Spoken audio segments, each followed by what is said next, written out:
thơ bên nhau cho ta vô tư với bao mơ mộng, biết bao tháng ngày bàn kề bên sớt chia. Những lúc lặng thầm thả tung ước mơ lên trời, bạn ơi nhớ không biết bao những kỷ niệm buồn vui cùng tôi.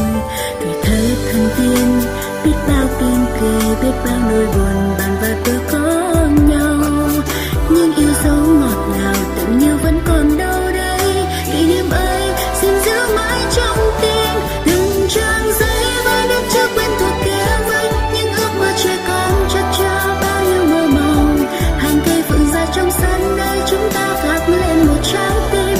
Sao giờ đây khi xa nhau cây buồn ngỡ ngác, thời gian ấy nó có lướt qua ngày xưa nhớ, nhắn với những bạn thân hay rơi trên môi nụ cười. Để mai này khi trong tim nghe vắng xa, hãy nhớ về một giấc mơ hồn nhiên tuổi học trò.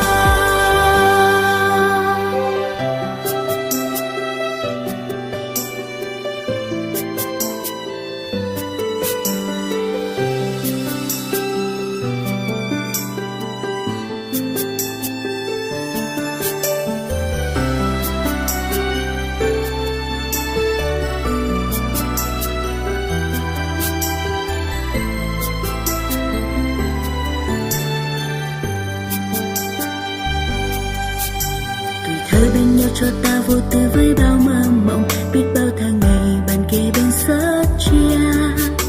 Những lúc lặng thầm thả tung ước mơ lên trời, bạn ơi nhớ không biết bao những kỷ niệm buồn vui cùng tôi. Tuổi thơ thần tiên, biết bao tiếng cười, biết bao nỗi buồn.